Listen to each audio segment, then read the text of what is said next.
உறவுகள் அனைவருக்கும் வணக்கம். காண்டிபன் வியூஸ் என்ற எமது யூடியூப் சேனலூடாக இணைந்திருக்கிறீர்கள். யாழ்ப்பாணத்திலே பிரபல யூடியூபர்ஸான எஸ்கே கிருஷ்ணா அவர்கள் யாழ்ப்பாணம் இளவாலையிலே உதவிக்கு சென்று அவர் அந்த வீடியோ கதைத்தது 18 வயது நிரம்பிய ஒரு பெண் பிள்ளையிடம் தவறாக கதைத்தது ஒரு பெரும் பேசும் பொருளாக இருந்தது. அவர் அந்த காணொளிகளை நீங்கள் பார்வையிட்டிருப்பீர்கள். 5 மாதத்திற்கு முதல் நடைபெற்ற அந்த காணொளியிலே அவர் கதைக்கும் விதங்கள் பொதுமக்கள் மனதிலே ஒரு புண்படும் விதத்திலே அவருடைய கதையானது இடம்பெறுகின்றது. யாழ்ப்பாணம் இளவாலை பகுதியிலே எஸ்கே கிருஷ்ணா அந்த உதவி செய்த வீட்டிற்கு சென்று சமரசம் செய்வதற்காக சென்றிருந்த போது அவ்வூர் இளைஞர்களால் கைது செய்யப்பட்டிருந்தார். எஸ்கே கிருஷ்ணாக்கு ஆதரவாக திருக்குமரன் தலைமையிலான 10 சட்டத்தரணிகள் எஸ்கே கிருஷ்ணாவை அவர்களை விடுதலை செய்ய கூறி ஒரு வாதிட்டார்கள். யாழ்ப்பாணம் இளவாலையை சேர்ந்த போலீஸ் அதிகாரி ராகவன் அவர் தன்னந்தனியாக நின்று எஸ்கே கிருஷ்ணாவை விடுதலை செய்யக்கூடாது, அவர் சட்டத்திற்கு புறம்பாக பெண்களுடைய வீட்டிற்கு சென்று அந்த வீடியோ எடுத்திருக்கிறார் மற்றும் அந்த 18 வயது நிரம்பிய பெண்ணை பால்குடி இன்னும் மரக்கேலியான்னு கேட்டிருக்கிறார். அதுகள் அந்த போலீஸ் அதிகாரி மல்லா நீதிமன்றத்தில் எஸ்கே கிருஷ்ணாவுக்கு எதிராக குரல் எழுப்பி எஸ்கே கிருஷ்ணாவை 14 நாட்கள் சிறையிலே அடைக்க செய்திருக்கின்றார். அவருக்கான பிணை கிடைக்குமா தெரியவில்லை, அது நீதிமன்றத்தினுடைய தீர்ப்பிலே இருக்கின்றது. இருந்தாலும் எதிர்வரும் 19ஆம் தேதி எஸ்கே கிருஷ்ணாவிற்கான வழக்கானது மீள ஆரம்பிக்கப்பட உள்ளது. எஸ்கே கிருஷ்ணாவை விடுதலை செய்ய கோரி புலம்பெயர் தேசத்தில் இருக்கின்ற மக்களும் யாழ்ப்பாணத்தில் இருக்கின்ற உதவி பெற்ற மக்களும் மற்றும் அவருடைய காணொளிகளை பார்வையிட்டு கொண்டிருக்கும் மக்கள் அனைவரும் அவரை விடுதலை செய்ய வேண்டும் என ஒரு கோஷத்தை எழுப்பிக் கொண்டிருக்கிறார்கள். அவருக்கு ஆதரவாகவும் எதிரானவர் கருத்துக்களை முன்வைப்பவர்களும் சரிக்கு அரைவாசி, அதாவது 100க்கு 50% ஆதரவாகவும் 50% எதிராகவும் ஆதரவாளர்கள் இருக்கிறார்கள். அவருக்கு ஆதரவாளர்கள் இல்லை என்று இல்லை, எதிரானவர்களும் இல்லை என்று கூற முடியாது. ஆதரவாளர்களும் இருக்கிறார்கள், எதிரானவர்களும் இருக்கிறார்கள். அந்த வகையில் எஸ்கே கிருஷ்ணா விடுதலை செய்யப்படுவாரா என்பது இனி எதிர்வரும் 19ஆம் தேதி தான் தெரியும். இருந்தாலும் எஸ்கே கிருஷ்ணாவை விடுதலை செய்ய கோரி அவர்களுடைய தாயார் காணொளிகள் மூலம் அழுது எஸ்கே கிருஷ்ணா எத்தனை உதவிகள் செய்திருக்கிறார், எத்தனை பாடசாலை மாணவர்களுக்கு சைக்கிள் எல்லாம் வாங்கி கொடுத்திருக்கிறார். அவர்கள் அப்போது உதவி செய்யும் போது நீங்கள் எல்லாம் வாங்கினீங்கள் தானே, வாங்கி பயன் பெற்றுட்டு இப்போ தற்போது நீங்களே என்னத்துக்காண்டி அவரை இப்படி கைது செய்து 14 நாள் சிறைச்சாலையில் இருக்கிறது காரணம் இப்படி நான் உதவி திட்டம் செய்த நீங்கள் குரல் எழுப்பி அவரை விடுதலை செய்கிறதுக்கு முன்வர வேண்டும் என அவர்களுடைய தாயார் ஒரு கருத்தை முன்வைத்திருந்தார். இருந்தாலும் அவரை விடுதலை செய்ய வேண்டும் என அவர்களுடைய தாயார் மற்றும் அவருடைய உறவினர்கள் எஸ்கே கிருஷ்ணாவை விடுதலை செய்ய வேண்டும் என ஒரு கூற்றை முன்வைத்திருக்கிறார்கள். எதிர்வரும் 19ஆம் தேதி தான் அவருக்கான வழக்கானது மீள நடைபெற உள்ளது.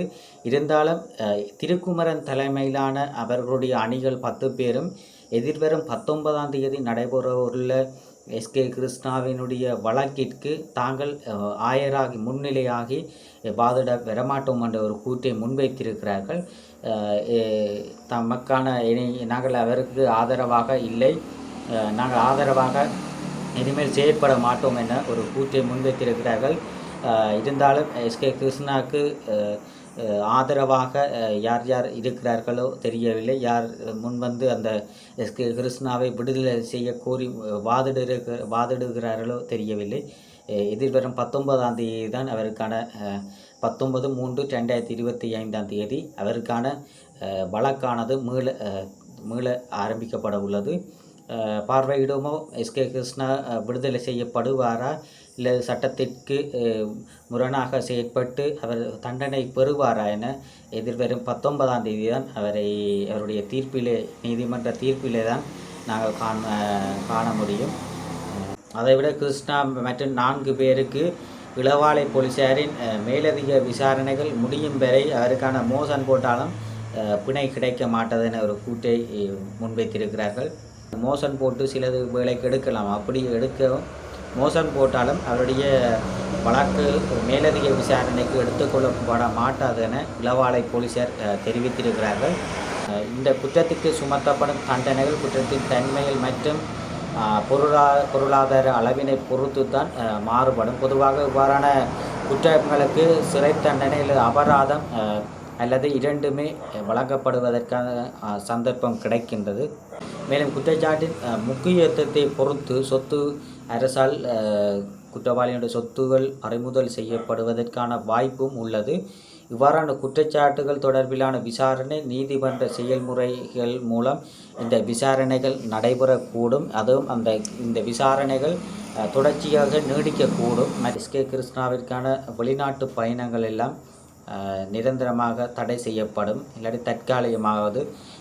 தற்போது எஸ்கே கிருஷ்ணாவிற்கான பயண தடையானது தற்காலிகமாக இடைநிறுத்தப்பட்டிருக்கின்றது. அவர் இனிவரும் காலங்களிலே பயண தடைகளை நீக்கி வெளிநாடு செல்லலாமோ தெரியவில்லை. இனி நீதிமன்ற தீர்ப்பின் பிரகாரமே இதற்கான தீர்வு என்ன மாதிரி என்று சொல்லி மக்களுக்கு தெரியப்படுத்தப்படும். எதிர்வரும் 19ஆம் தேதி அந்த நால்வர் எஸ்கே கிருஷ்ணாவோடு சேர்ந்து அந்த உதவி திட்டங்கள் செய்து வரும் 4 பேருக்கும் 19ஆம் தேதி வரை 14 நாட்கள் விளக்கமறியலிலே வைக்கப்பட்டிருக்கிறார்கள். அவர்களுடைய பிணைகள் கிடைக்குமா அல்லது மீண்டும் அவர்கள் தண்டனைகள் பெறுவார்களா என எதிர்வரும் 19ஆம் தேதி தான் பொதுமக்கள் ஆவலாக அவருடைய விடுதலை செய்ய வேண்டும் என கூடுதலான மக்கள் கேட்டுக்கொண்டிருக்கிறார்கள். அவர் விடுதலை செய்ய வேண்டும் என. அவ்வாறே எஸ்கே கிருஷ்ணாவின் தாயாரும் கதறி அழுது கொண்டிருக்கிறார். எஸ்கே கிருஷ்ணா விடுதலை செய்ய வேண்டும் என எஸ்கே கிருஷ்ணாவின் தாயார் மற்றும் சகோதரர்கள் எஸ்கே கிருஷ்ணாவினுடைய விடுதலையை எதிர்பார்த்து காத்து கொண்டிருக்கிறார்கள். அது நீதிமன்றத்தினுடைய பொறுப்பு. அது தொடர்பான காணொளிகளை தான் நீங்கள் தற்போது பார்வையிட்டிருப்பீர்கள். காண்டீபன் வியூஸ் என்ற நீங்கள் சேனலுக்கு நீங்கள் புதிதாக வந்திருப்பார்கள், சப்ஸ்கிரைப் பண்ணி ஆதரவு தாருங்கள். கூடுதலான பெருந்திரளான மக்கள் எமது காணொளிகளை பார்வையிட்டு கொண்டிருக்கிறீர்கள். சப்ஸ்கிரைப் பண்ணாமல் நீங்கள் சப்ஸ்கிரைப் பண்ணி ஆதரவு தரும்போது நாங்கள் இன்னும் மென்மேலும் ஒரு சிறப்பான காணொளிகளை பதிவிட காத்திருக்கின்றோம். எமது காணொளிகள் தொடர்பான கருத்துக்களை நீங்கள் முன்வையுங்கள். ஏதேனும் பிழைகள் இருப்பின் நீங்கள் சுட்டிக்காட்டி கூறுங்கள். நாங்கள் அதனை திருத்தி நாங்கள் மீண்டும் உங்களுக்கு நல்ல விடயங்களை தெரியப்படுத்துவோம். மீண்டும் ஒரு காணொளி சந்திப்போம். நன்றி, வணக்கம்.